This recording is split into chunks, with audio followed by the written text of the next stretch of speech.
Live from beautiful downtown Northridge in the Golden State of California, it's the Sherrard Show.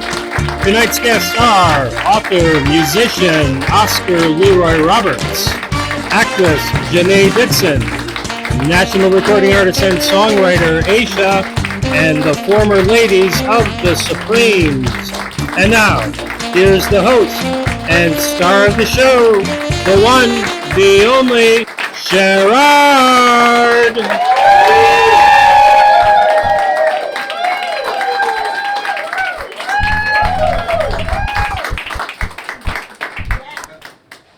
Good afternoon, everybody, and welcome to the Sherrard Show. How are you feeling this Saturday? Everybody doing all right? Yeah. It is so exciting to be here this Saturday afternoon. We have an absolutely star-studded, spectacular show. We're so excited. Before we get started, I'd like to say hello to everyone who's watching on YouTube Live as well as Facebook Live.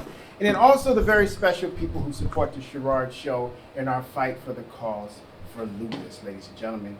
So we have a very spectacular show. We have a young lady who's all the way from Michigan. I call her the lady from Michigan. I also call her the next Halle Berry. She can act, she can get down. The lovely Janaye Dixon is going to be on the Sherrard Show. Give her a round of applause. You don't want to miss her. She is styling and profiling. And then we have a gentleman who is an author. He's not only an author, but he's also a musician. And he's moved all the way. His family years ago moved all the way from Richmond, Virginia to be here in Los Angeles. He's going to be talking about his book, as well as his new book called Plethora. We're honored to have him on, the man himself, Mr. Oscar Leroy Roberts. Give him a round of applause. Then we have a young lady. She is in pink. She is styling. She can sing. She can also act. She is also an award-winning actress as well as singer. She also recently got inducted in the Enthroned Honors. The lovely Aysha. Give her a round of applause.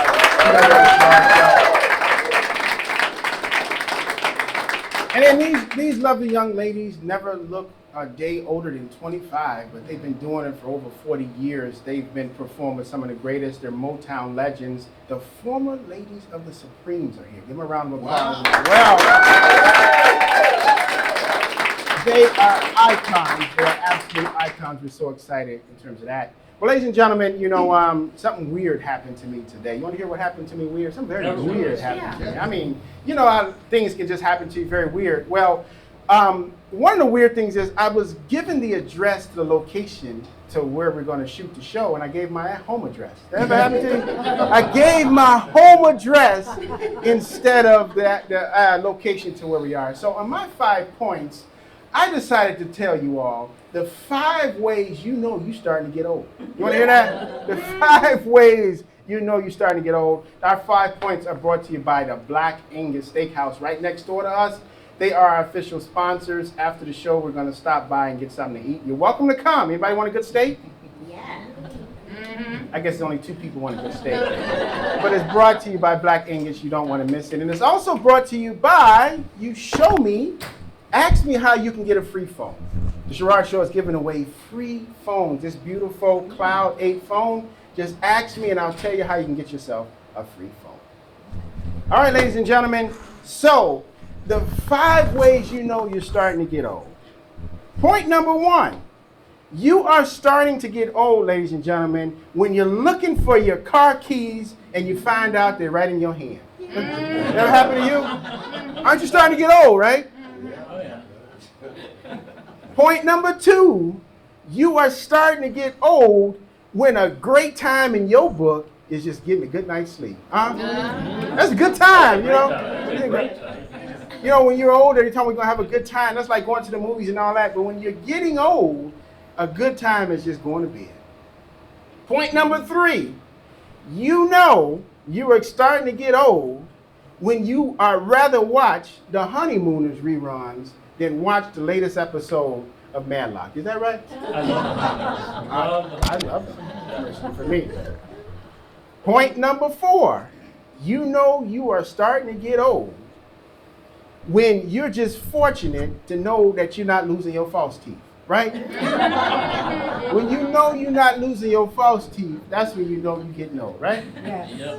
And my final point, You know you are getting old, ladies and gentlemen, when the sound of the microwave turns you on. Now you know you're getting old, right? I mean, that just happened. Can I get a round of applause? Well, ladies and gentlemen, we're going to take a quick commercial break. When we come back, we're going to have the man who's written a book called Plethora, and he's going to talk about the plethora of opportunities. The man himself, Mr. Oscar Leroy Roberts on the Sherrod Show. Right after I've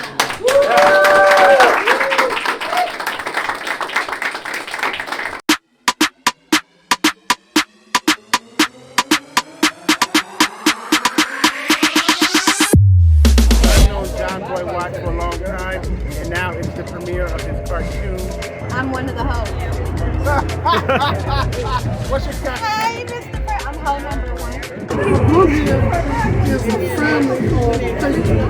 What I've done, I took one paper, zigzag paper, and cigarette paper, and turned it all into characters so that they would be able to live on. This project has been going on for about 9 years. The creator of the one here, John Watts, he came to me with the idea, and I was able to write with him and develop the characters, and we came up with an amazing season. I play Miss Blunt, okay? Let me tell you something. She's in all the episodes. She's that down-home mom that everybody needs to have. It's gonna be blunt. Like this, like when you watch it, it's just funny seeing like talking blunt. It feels so neat too. Like I feel like it's definitely pushing out of my comfort before I even know the really shy Now, I want to thank special thanks to John Boy for having us out today here in Los Angeles for the broadcast premiere event. And subscribe to us here at the television network. Always remember, the best way to get back on your feet is to miss 3 car payments. I'm Sherrod. See you next time.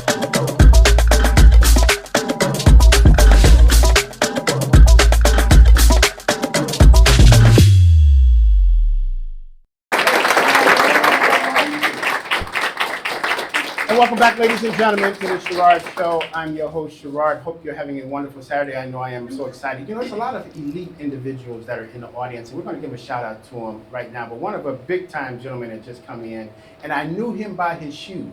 He was walking in, strutting in. I call him the last pimp, but his name is Mr. Victor Orlando. We're going to talk to him later on in the show. Give it up for Victor stopping by the show. And then also, there's a gentleman who's a really good friend of mine. He is a phenomenal financial expert. He teaches you how to turn a dollar into $100,000. And we're going to be talking to him later on in the show. If you ever want to figure out what I'm going to do with my royalties, what I'm going to do with my interests and things like that, there's a man that's sitting in the audience. Give it up for Mr. Tony B. Jenkins. We're going to be talking to him. Only problem I have with him, he's a Dallas Cowboys fan. That's the only problem I have with him. Well, ladies and gentlemen, this gentleman who's set to come out, he is an author, he is an entrepreneur, he's also a musician. He's written a book called Plethora, and he's here with his son to talk about the plethora of opportunities and why he decided to write the book for an opportunity for you. Give it up, ladies and gentlemen, for the man himself, Mr. Oscar Leroy Roberts on the show.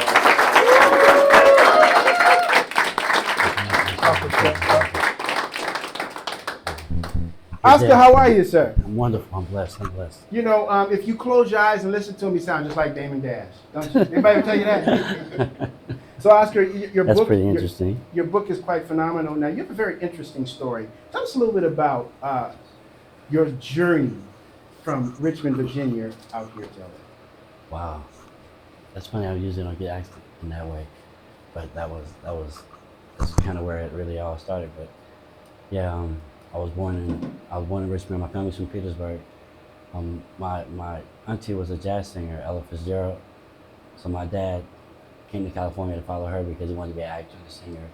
So, but that's my dad's side of the family. Then my mom's side, her great grandfather was the first president of Liberia. So I had like a big West African energy going on mixed with the Indian and slave.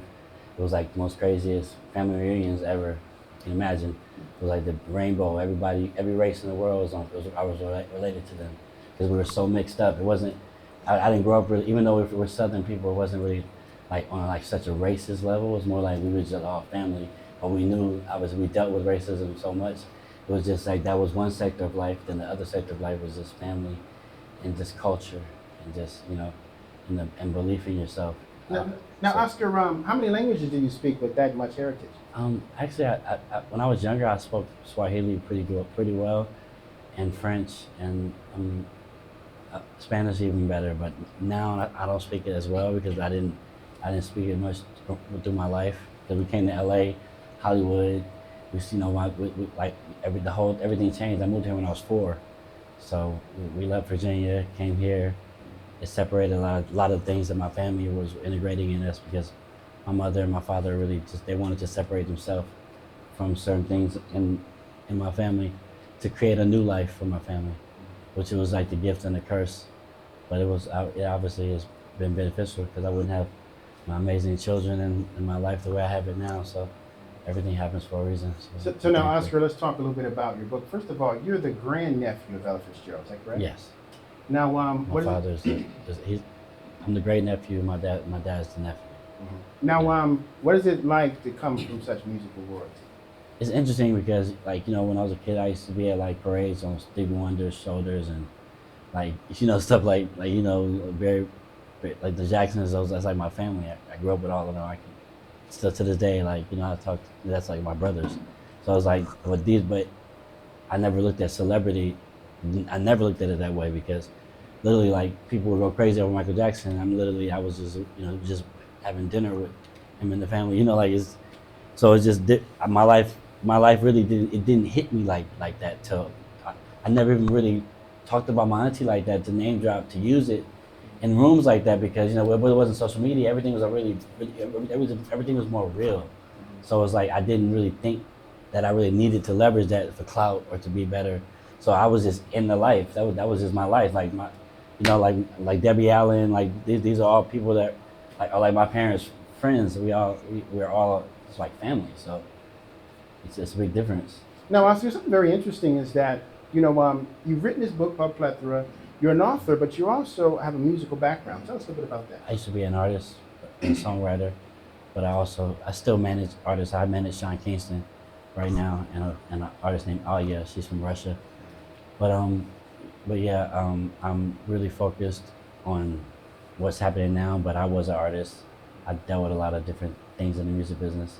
I kind of don't want to go too deep into the past as much.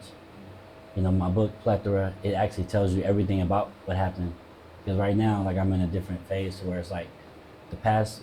I did Plethora to release things. I wrote it when I was in prison, so I went through a really bad state in life, and I had to really get therapeutic on my own self. So our Plethora was therapy. It was literal, a literary form of therapy because I'm a poet as well. So I literally just used that to really let go of things from being molested and just the different things that happened in my life, just the trauma and the the psychotic things that I've been through as far as losing my mind literally and having to get back to myself.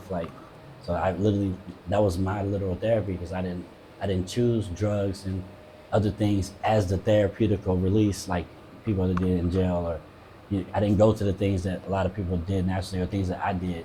I went to God and my presence inside to help me release them demons. Oscar, that's very special for you to be able to be that candid and open and write a book that's going to bring that stuff out. Was it very therapeutic for you to write a book to get it out, these childhood traumas?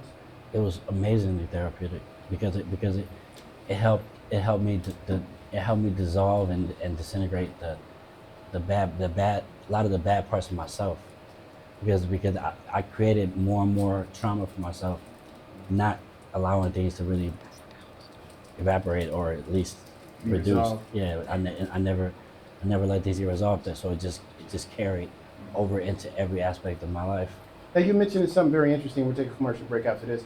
You're mentioning about how being molested. Now, a lot of times there's a lot of people who have been molested and they don't want to talk about it or things like that.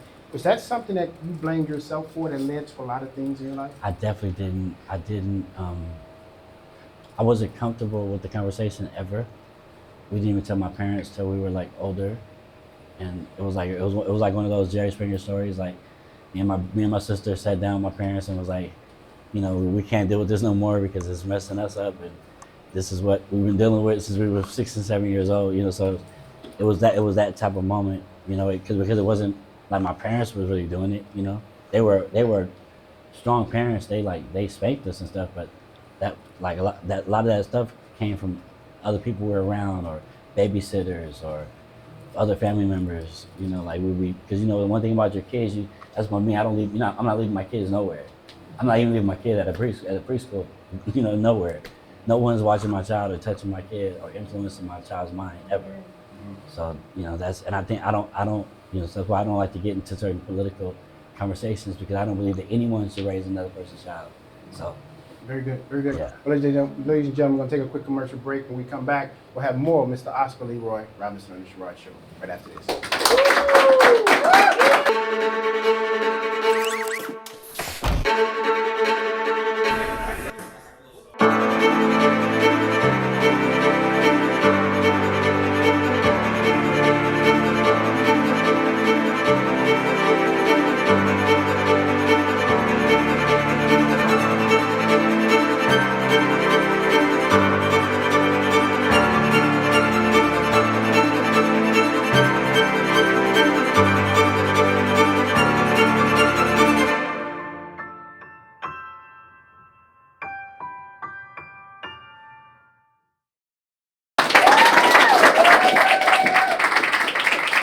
And welcome back, ladies and gentlemen, to the Sherrod Show. I'm your host, Sherrod, for a very special Saturday conversation with the man himself, Mr. Oscar Leroy Roberts. Really opening up quite candidly in our last segment of the show, talking about being molested and being in prison and things like that. Now, what is your life like now, Oscar, after all this? Because believe you me, a lot of people will resent you writing a book like that, exposing them, or maybe even revealing the things you've done. Well, the book is called Plethora: The Never-Ending Beginning.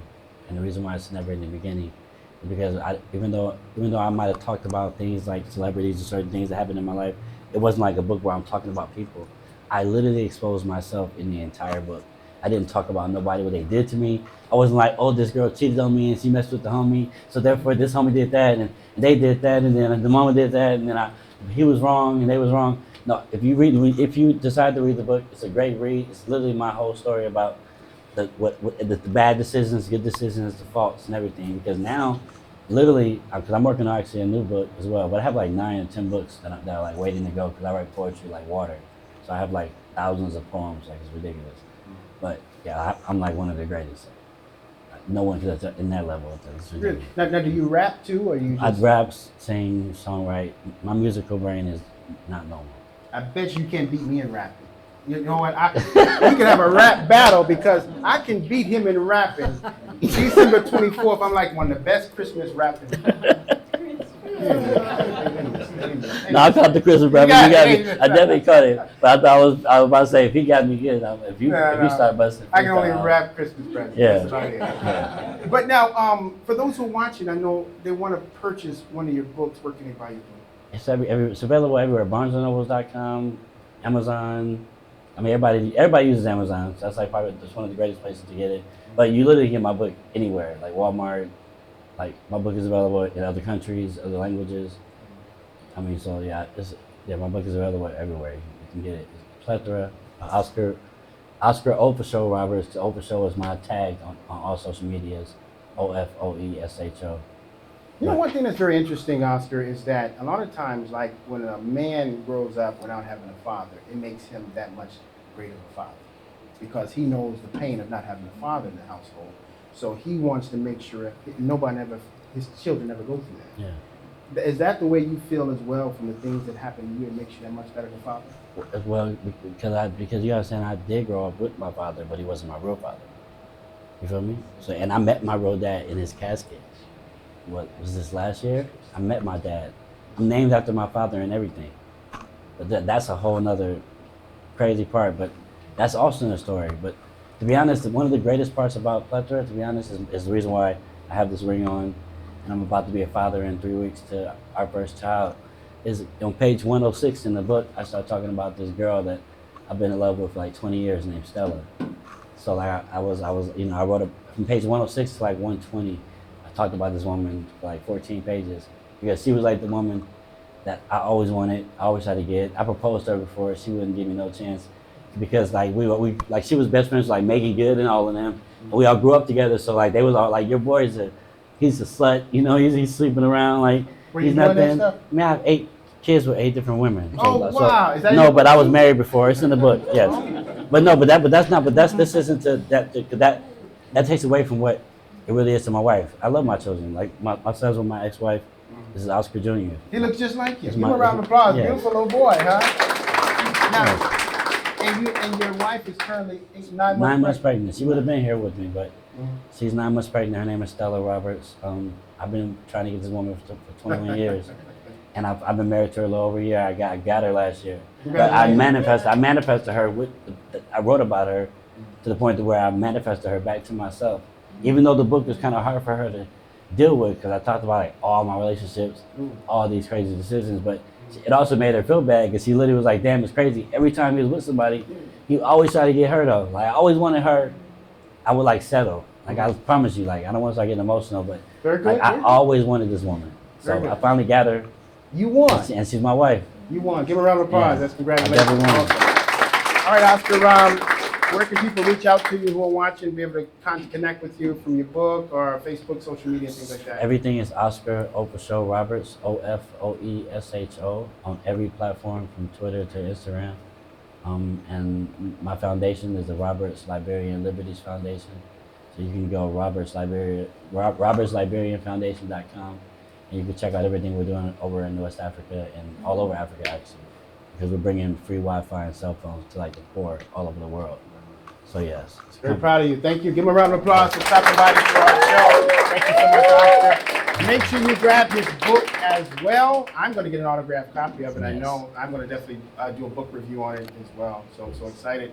Well, ladies and gentlemen, when we come back, we're going to have the young lady that's deemed the next Halle Berry, the lovely Janaye Dixon on the Sherrod Show right after this.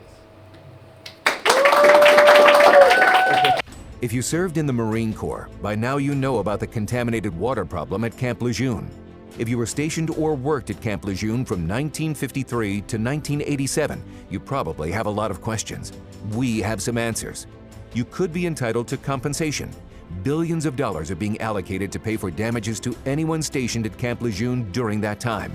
Unfortunately, it appears that officials may have known the contaminated water problem existed and did little to protect their men. The Semper Fi code was not honored. If you or someone in your family has developed a serious illness, including various forms of cancer, call this Camp Lejeune legal support line right now. You can't turn back the clock and change what happened, but you can certainly call right now and learn your rights as a Marine. Here's the number. Call 855-815-9786. That's 855-815-9786. Again, 855-815-9786. And welcome back, ladies and gentlemen, to the Sherrod Show. I'm your host, Sherrod. Had a wonderful, wonderful conversation with the man, Oscar Leroy Roberts. You all enjoy him? Yes. Are you all going to buy his book? I only heard one yes, ladies and gentlemen. I guess they're going to wait till it goes on sale. Anyway, they're going to get your book. I'm going to make sure I get it announced and do a book review as well. And then later on in the show, we have the lovely former ladies of the Supremes. My goodness, they're just so talented and they're ageless. But ladies and gentlemen, coming up on the show, this young lady is all the way from Michigan. She has a beautiful look. She's an incredible actress as well. Deemed the next Halle Berry. Give it up, ladies and gentlemen, for the lovely Janaye Dixon on the Sherrod Show.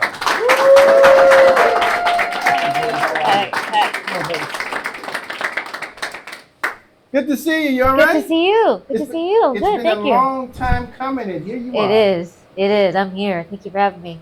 You It's know, the wonderful first to be time here. we talked and I picked up that accent from being from Chicago, I knew it was from Michigan. You were so shocked, huh? Yes, because I don't know what a Michigan accent sounds like. Just like that. Like this. Just like that. Now, Yeah. do people ask you about, you speak with an accent? They say that to you out here in LA? Yeah, sometimes, but they can't place it. Mhm. You were the first one to call it from Michigan. Oh, I can tell. I can tell right off. Yeah. So what brings you to LA? The business, the entertainment business. Yes. You know, the interesting thing about it is that, like, a lot of times I know being in Michigan, people probably told you need to be in film, you need to be in movies, you need to do a model and all that. Did that happen to you? No, nobody told me to do anything. They Were they discouraged blind? me. Yeah. Oh, yeah. They discouraged you. Why did they discourage you? I don't know. It's a tough grind. Really? You know? Yeah, I think they were aware of that. Wow, that's crazy. So Yeah. now, what made you decide, you know what, I'm going to do it in the midst of all the discouragement? It was time. It was time. I moved here right after the pandemic, and you know, time is not on our side. You know. You know, when I got the role to be a pickle in the play, I knew it was time to move to LA. I was Yeah. Well, I would have happy to have that. I didn't even have that in Michigan. I would have taken that. So wait a minute, it's not a lot of acting gigs and plays in Michigan? No, I think there was at a time, but it's not really anymore. Really? You know, that's the automotive industry. Oh wow, well maybe do some car commercials. Oh yeah, right. Very good. So now, when you got here to LA, did you immediately land something, or was it a tough Oh grind? God, no, it's a tough grind. It still is. It still is. But I'm plugging away. Mostly small bit parts, extra parts, soap operas, Bold and the Beautiful. Very Yeah. good. Now we Yeah. actually had Sean Kanan here 2 weeks ago for the Bold and the Beautiful. Oh really? Yeah, definitely so. Oh. Amazing. So you may have acted with him. I don't think so. Mm. I don't think so. I don't know that I know who he is. You know, if you ever get a job at a soap opera, that's like a guaranteed job because nobody ever gets killed. If they get killed, they come I back. know. I would love to have a regular gig. I'm waiting for it. I'm waiting for them to call me back. So you're just a special kind of role? Yeah. Very good. So now, if you weren't acting, what would you be doing? I'd be in sales, which is what I did in Michigan, you know, which I kind of still do. You know, you sell a character, you sell a product. That's what I do now. So I'd be in sales. I'm a natural salesperson. Really? So what do you be selling people? What did I used to sell people? Advertising. Advertising and marketing, and then copiers. Really? Yes. Oh, wow. Yeah. My executive producer was a door-to-door encyclopedia salesman. Joe, was that what you were before? In Wisconsin? No. Oh, Bibles. I used to sell Bibles. Yeah. Sell Bibles. There we go. That's Yeah, tough. That's a That's tough life. That's huh? a tough break. That's tough. That's tough. But you know, either you have it in sales or you don't in terms of that. But now, what is it your end game? I mean, a lot of times actors come out here, you know, and it's amazing because so often they become homeless because they don't really have a plan. They just think that when you get off the plane, everybody's gonna be offering you a role. When we come out to LA, that's not how it happens. Right. So, what is your end game? It would be films and brand endorsement. My end game. Particular kind of film, I really don't have any in mind. But films and brand endorsements. Now, when you look at doing films and things like that, there's always things you love to do. But what are the type of films or movies you won't do? Man, I don't see me turning down too much work. Films that I wouldn't do. If they're not too raunchy, I think I'd be happy with them. You like doing horror movies? You know what? You're on the money. That's one thing I probably wouldn't do. Really? Yes. I don't like horror. I don't like watching them, but I don't want anything to do with them. Really? Wow. Right. I like suspense, but not horror, like gross. Like I haven't seen Sinners. I don't think I'll watch it. Oh, wow. Sinner. Wow. But it's got great reviews, so it must be really good. The greatest horror movie I've ever seen is like when I open my paycheck.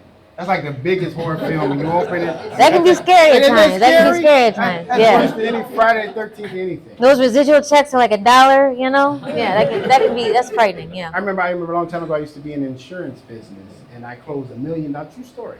And I closed $1 million policy and still owed the company. Wow. Whoa, what kind of insurance were you selling? I don't know what kind, but apparently wasn't good enough. I still owed the company. They're charging for the gas and all this stuff and everything.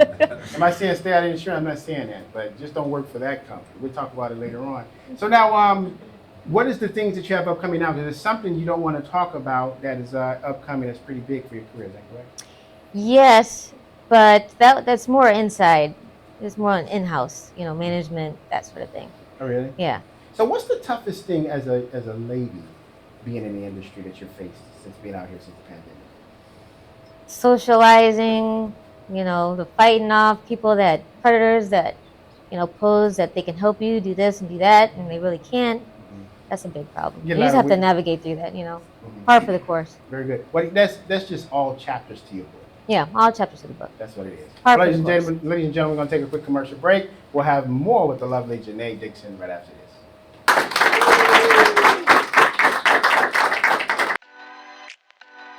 Ladies and gentlemen, this lovely young lady has done it all. She's been in the industry for many years. She's currently booming as an artist. Good, thank you so much. My last album was Intercourse. Personals like about relationships, things that you actually went through. You will find very good love making music, very passionate songs. What are ways to avoid having to sell your soul to become famous? Well, honestly,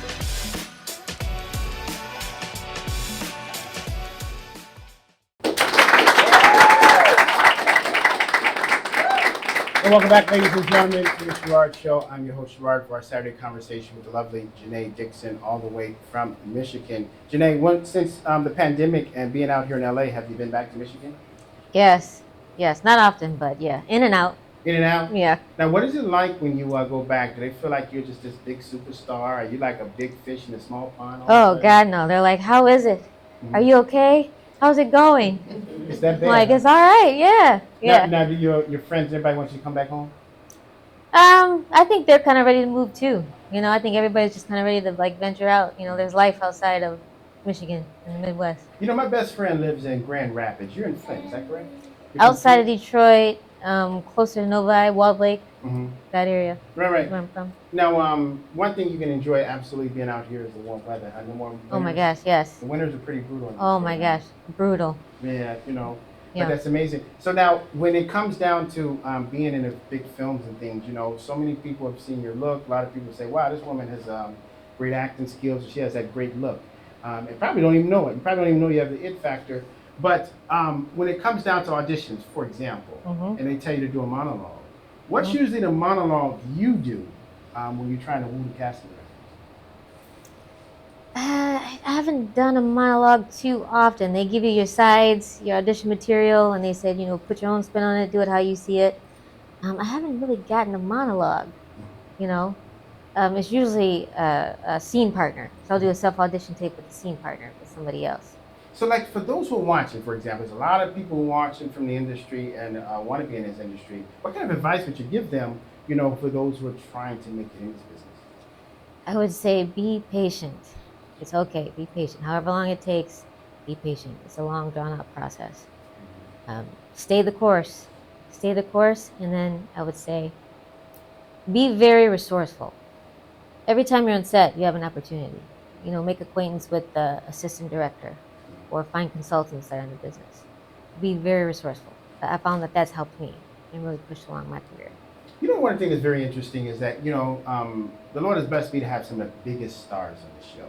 And I'm very fortunate from the biggest names and things like that. But what I find the hardest people to deal with are those who want to be famous. The almost famous people or the want-to-be famous people are some of the toughest people to deal with in the industry. Yeah. Anybody ever experienced that? You know, they did the lead role as Santa Claus in a Christmas play in Iowa, and they come to LA and they act like they Denzel Washington or Marilyn Monroe. Have that ever happened? No.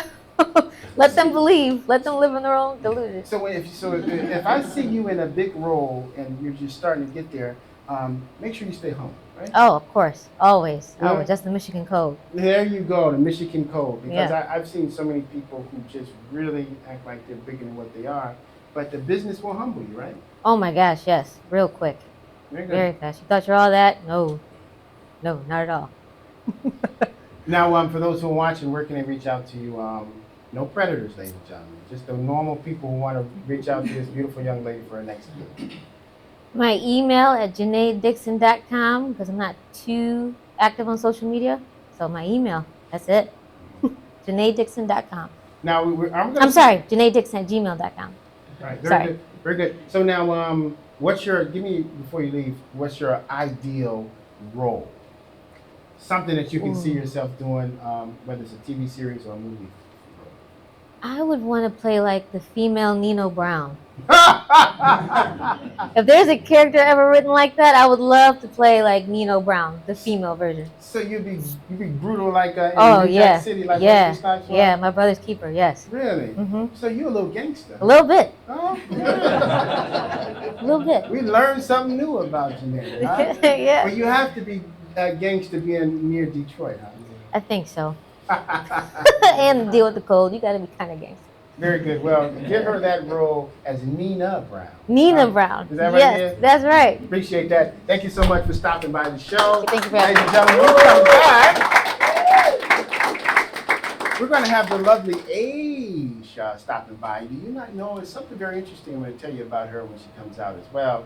Give it up for the lovely Janaye Dixon on the Sherrod Show. And we'll be right back right after this. Here's an important message from the US Med Diabetes Solution Center. If you have diabetes, you know the pain of pricking your fingers. But now, by wearing a small device called a continuous glucose monitor, or CGM, you can reduce your pain right away. It's easy to use and helps you make more accurate diabetes treatment decisions. If you use insulin daily, you might be eligible to get your own continuous glucose monitor. Call the US Med Diabetes Solution Center to learn about this groundbreaking new CGM technology. If you have Medicare or private insurance, call to see if you qualify for a CGM at little or no cost.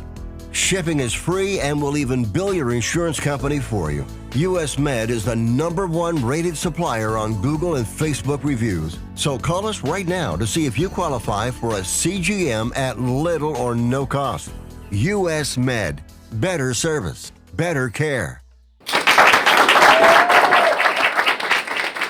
And welcome back, ladies and gentlemen, to the Sherrod Show. I'm your host, Sherrod. Hope you're having a wonderful time. I don't know if this is a beautiful young lady stopping by, who the next Halle Berry. And we had the man, I'm definitely going to get his book, Platter, you don't want to miss it, as well, Oscar Leroy Roberts. Well, ladies and gentlemen, we have this wonderful young lady in pink. She is also an award-winning singer as well as a SAG actress.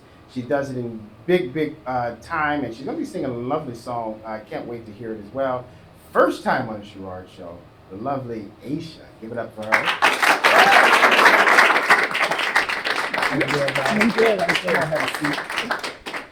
Now you look absolutely lovely, and she's going to extenuate the shoes, just showing them off. Well, the wonderful thing about it, ladies and gentlemen, if you look at the shoes really closely, she is the new face of my Rah-Rah shoe collection. That's why she's wearing these. She's the new face of it. Give her a round of applause. So now you're going to see her in ads all over the country, supporting the cause for the fight for the cure for lupus, as well as looking good in them. So appreciate Thank you. Very good. You. So Aysha, tell us a little bit about your career. You are from Santa Barbara. You've always kind of been in the industry. So what has it been like for you? It's been a roller coaster of a ride. Entertainment business, I think, is always that way.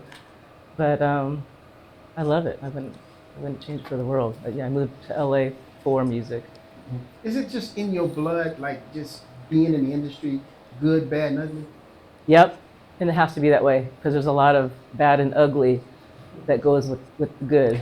You know, it's like a golf game. You know, a lot of bad and ugly, but you get that one good shot and makes it all worthwhile.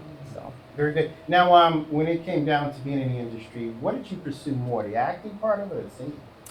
I didn't do the acting part until later on. I was in theater arts in school, but I didn't pursue any acting until more recently. It was music. See, one thing is interesting. I recently had Cinda Williams on the show from Mo Better Blues, and she's an actress and a singer, as people know. But I asked her a question. I said, what does she enjoy doing more, singing or acting? She said acting, because singing, there's always the fear of singing the wrong thing in front of millions. Is that something that's... Oh, I've had that happen. You missed the note of saying the wrong thing? Oh yeah. Yep, and you just gotta jump right back in and act like it didn't happen, you know, yeah. So what part do you enjoy more, like being an actress or singing? Singing, yeah, for sure. Now you actually have a song now that's playing on the radio, it's doing very good. It's called For Real, is that correct? So Real. So Real. What's the inspiration behind it? Well, I typically write my songs, but I didn't write this one. A friend of mine who's actually in the audience today, Bobby Wood, he presented Give it up for me. Bobby Wood. Yes, Bobby. He sent me the song. He says, you know, I just really see you doing this song. And just the whole story of the song, it was definitely something that I can relate to because all my songs are about love and relationships and ups and downs and all that. And so that was kind of how that came about. And then I brought my good friend, Kevin Dorsey, who's also in the audience. Give it up for Kevin. He's an amazing producer, vocalist himself. He worked with Michael Jackson for years. I asked him to produce the song for me, and yeah, you can't go wrong with Kevin behind you. So. Very good. Now we also you also did some performing or some music or background for Victor Orlando as well. Yes, and he's in the audience as well. Victor Orlando, get it up for him. You know, Victor is an incredible percussionist. I mean, he can get down as a percussion, and the funny thing about him, you know, is when he's getting down, that ponytail just moving all over. Oh yeah. And you know he's into it. Like that's amazing in terms of that. Now, you have an album coming out? I am working on the album. It's not near completion yet. This is the first song from the upcoming album. So, but yes, it will come out. Hey, you know, a long time ago, I remember there was a client that had come. I was working as a banker at the time, and you know, this gentleman came in, and he's a record producer. And I was asking him how was the business of being a record producer. He said, "Man, you better off being a drug dealer." I said, "Wait a minute, what are you talking about?" He said, "Because it's a dirty business. It's just a dirty business." So what keeps you inspired in the midst of all that? You know, I just really, I surround myself with really good people. When I first moved to LA, let me tell you, I got taken by some of the best. You know, everybody's a producer, everybody can help you, and you know, you get sucked into these things because you're naive. Well, at least I was. But then I learned the business and the, you know, the streets and that kind of thing, and I just made sure I surrounded myself with really good people, and that's the only people that I work with now. You know. Very good. Now, what kind of advice would you give these individuals out here, you know, who want to do what you do? Because you know, you actually were honored for the inducted in the Inthrone honors. Give her a round of applause. 2 weeks ago. Thank you. And you know, that shows that, and give it up for Andre Pittman for that. You know, it's phenomenal things he's doing. But what did that mean to you? Wow, it was, you know, a little overwhelming because there's just so much talent out there, and you know, I don't know about anybody else, but I'm always going, well, you know, why me? You know, why am I getting this? Because there's so much talent out there. But so grateful, so grateful, and yeah, it was just definitely one of the highlights of my career. Very good, very good. Now you're going to be singing something for us, right? I am. Now, what are you going to be singing? I'm going to sing my new single, So Real. Very good. So, ladies and gentlemen, we're going to take a quick commercial break. When we come back, I want to show you footage of me playing a pickle in the 5th grade. You want to see that? And then when we come back, we're going to have the lovely Aysha singing For Real. So Real, right after this.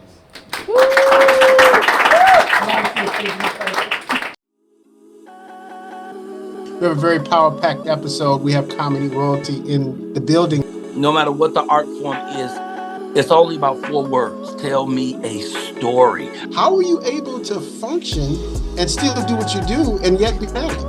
The show is called Michael Collier's Mama. And if you like your mama, you're going to love this show because it talks about my mother's influence on my life over the years, but most importantly, it talks about my addiction and my recovery. I'm watching myself on TV all day. I just want to say that. Because my new sitcom is coming out. It's called Highly Favored. Michael Collier's on the show. Yay!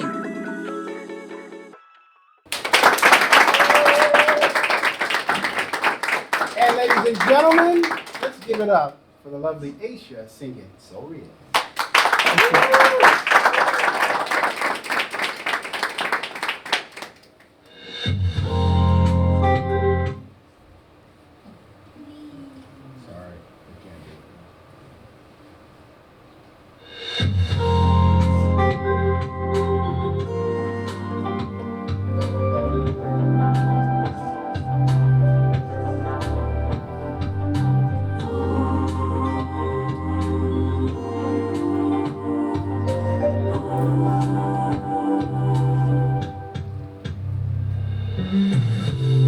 Well, lately I've been thinking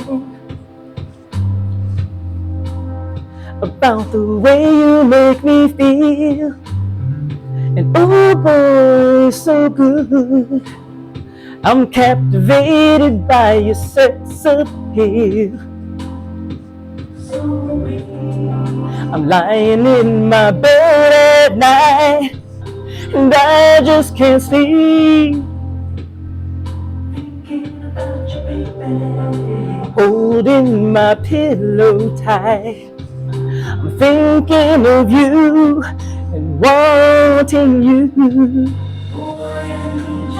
I need your loving, 'cause you know you make me feel so real. A natural woman, 'cause you know it's so real. And oh boy, when you smile at me, my heart skips a beat, then sings a melody of love. It's a chemical satisfaction. You're all I need. I need your loving, 'cause you know it makes me feel so real. A natural woman, 'cause you know you make me feel so real.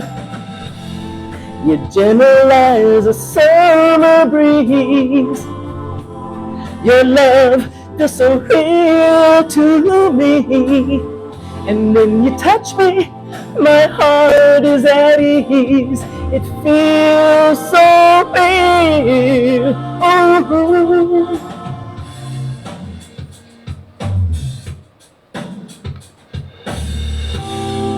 Oh boy, when you smile at me, my heart skips a beat, then sings a melody of love. Oh baby, it's pure satisfaction. You're all I need. I need your loving, your kissing and your hugging. It makes me feel so real. A natural woman, lover, keep it coming. 'Cause all I wanna do is be with you. Loving you, baby. I need you, baby. It makes me feel so real. Loving you is all I wanna do. Love, keep it coming, 'cause you make me feel so real. Oh, so real. Loving you is all I wanna do. Thank you. We can do better than that. We can do better than that.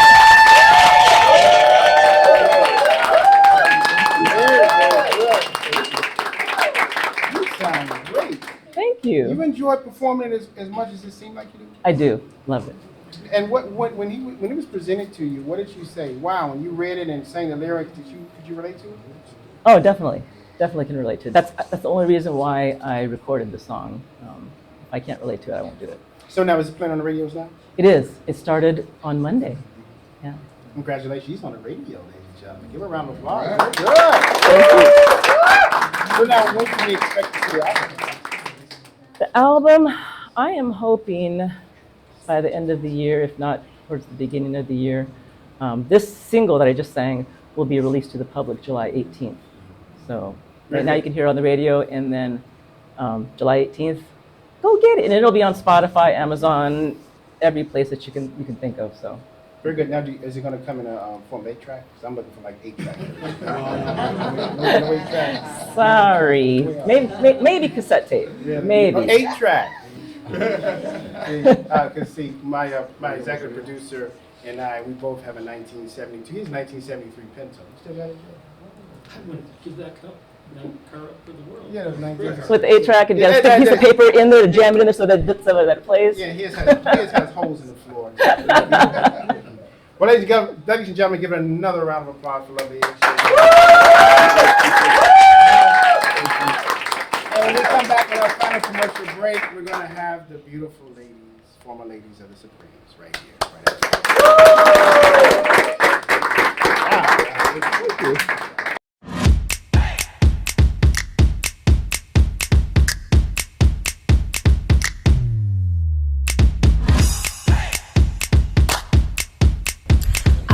Rah-rahs, what are February.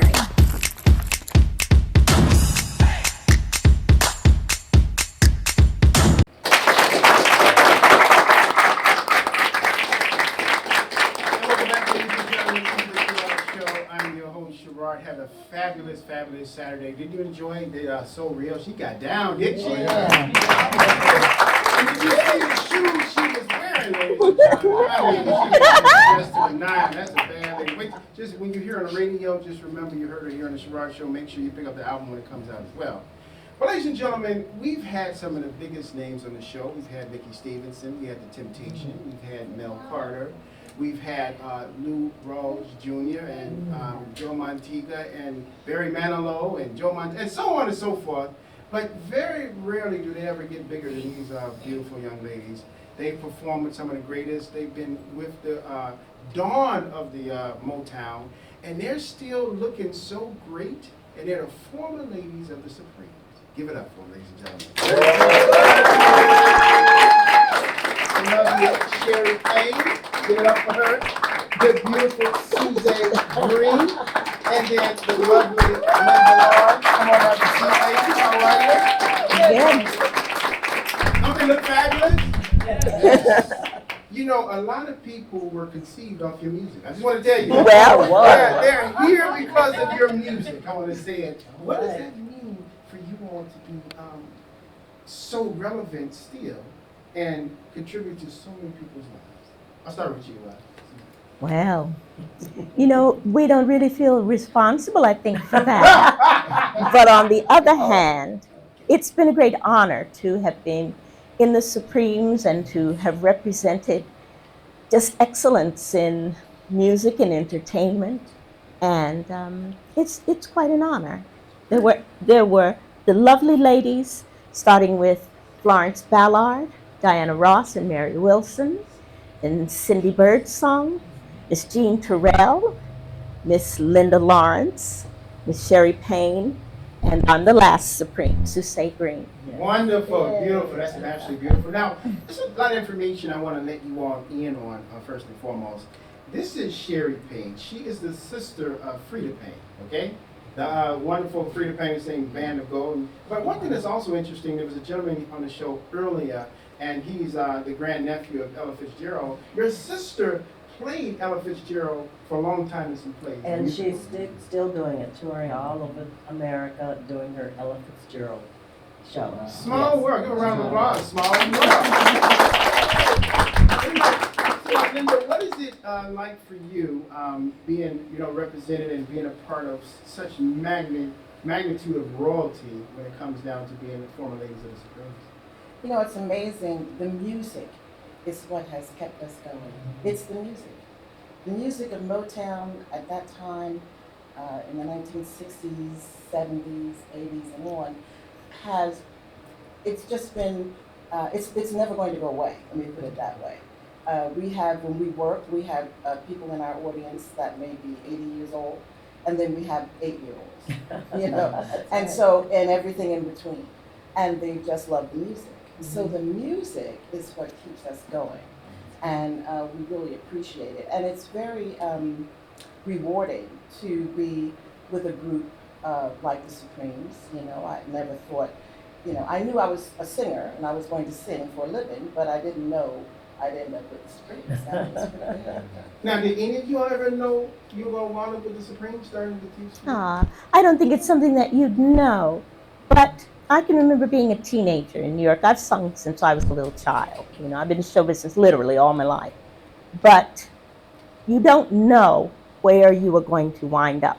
There are hills and there are valleys, and if you're blessed, there are opportunities. I started singing with Harry Belafonte. I did an album with him called Streets I Have Walked, and that was quite an experience. And each one of the experiences that you go through, it teaches you a lesson. You put your whole heart in. I'm a songwriter as well. I wrote I Can't Help It with Stevie Wonder on the Michael Jackson's Off the Wall album, which is one of the most covered songs of his career. And Free for Denise Williams. I sang other songs before that, but each experience teaches you something, and you put yourself in, you enjoy it, you move on sometimes. I don't sing with the former ladies any longer. I'm an entrepreneur. I'm doing my own thing, you know, because, well, thank you, darling. Thank you. Now, we're almost out of time, but for you, Sherry, you've come from musical royalty, having a sister that's been doing it for many years, great, Bring the Boys Home, Band of Gold, and then you as well being in the industry for so many years doing great things. What does it mean to you for being part of such a wonderful legacy? Oh my goodness, I feel so blessed. God has blessed me and brought me this far. I'll be 81 in November. Wow. And I think about You know, you ladies did something so very special for me a few years ago. I had you two on the show for Christmas time, and you sing some Christmas songs for the show.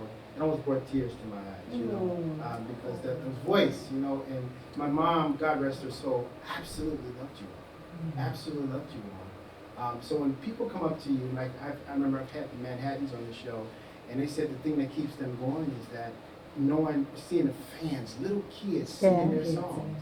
Nothing like it. What does it mean for you? I just feel blessed, just like I said. I'm still here, and no matter what the age, people older than me, and then little young people know our songs. It's a legacy. Yeah, it's a legacy. You know, right, it's a legacy of music and of entertainment. And you know, it's clean music. And I really want to stress that. That's true, it's too. clean That's music. true, too. And so everyone can listen to it. We don't have to have any bands on it or anything like that, because everyone can listen to it. And people don't know that the Supremes first came out on 8-track. So it's available on 8-track. So don't be, I felt disrespected in this last segment. And you know, It'll come back. they can follow us. We have Instagram, we have all of those social media platforms at formersupremes.com. Very good, very good. Well, ladies, I just want to say this. I want to give you your flowers while you're with us.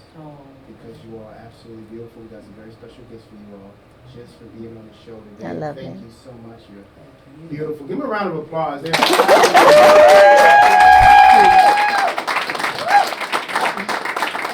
also want to thank all my guests for stopping by the Sherrod Show today. Oscar, Leroy Roberts. Give them a round of applause. And we had the wonderful Janaye Dixon stopping by on the show, doing her thing, and give her a round of applause. And the So Real lady in the face of the Rah Rah Shoe Collection, Aysha. My goodness, she got it. And then let's give a standing ovation to these people. Yeah. Thank you. Thank you so much. Ladies and gentlemen, before we get out of here this afternoon, we have a very special gentleman. This gentleman who made it possible, him and his wife, for us to be in this wonderful place. He is a businessman, entrepreneur. He actually played for the Dallas Cowboys as well, Mr. Tony B. Jenkins. Tony.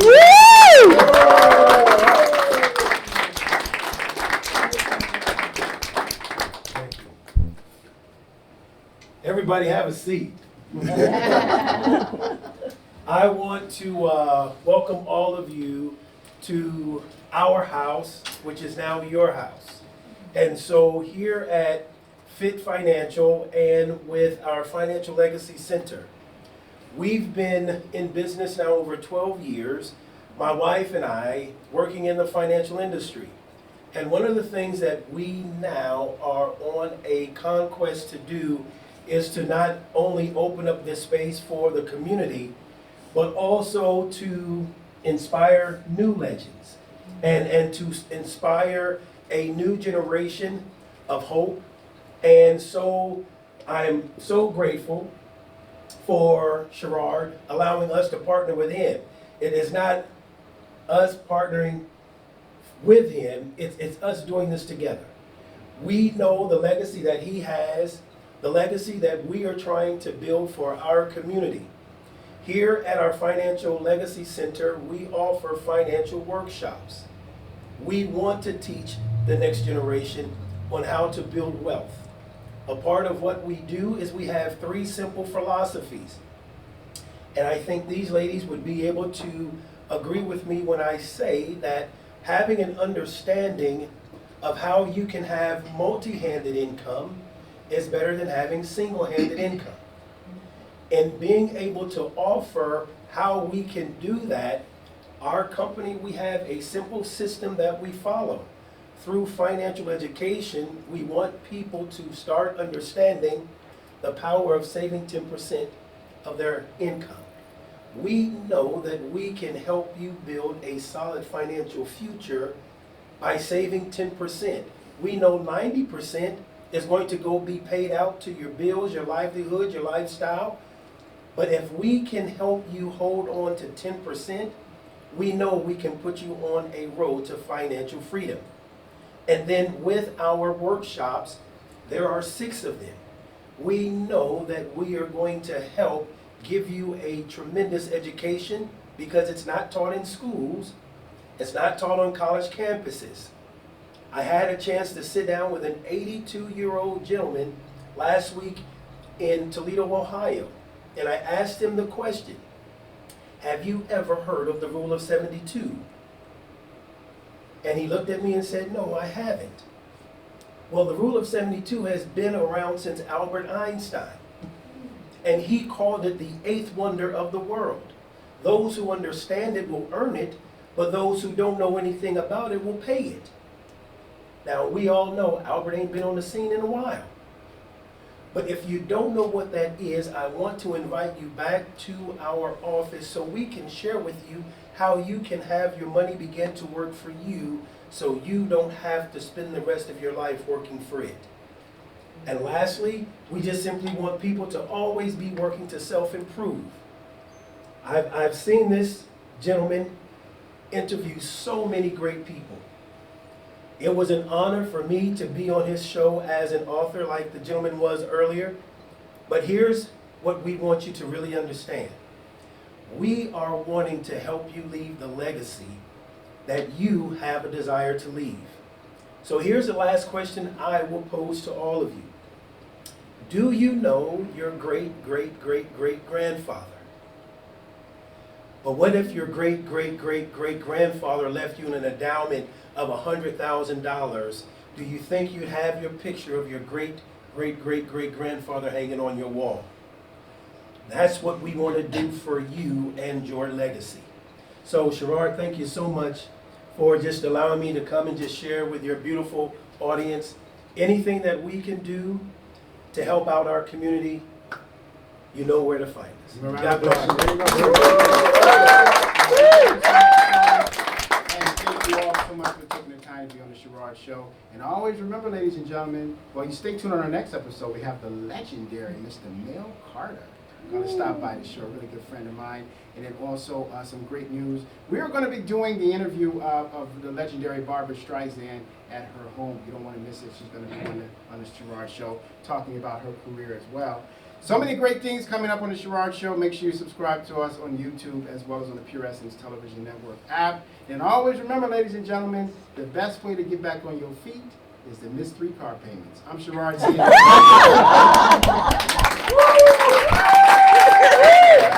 you.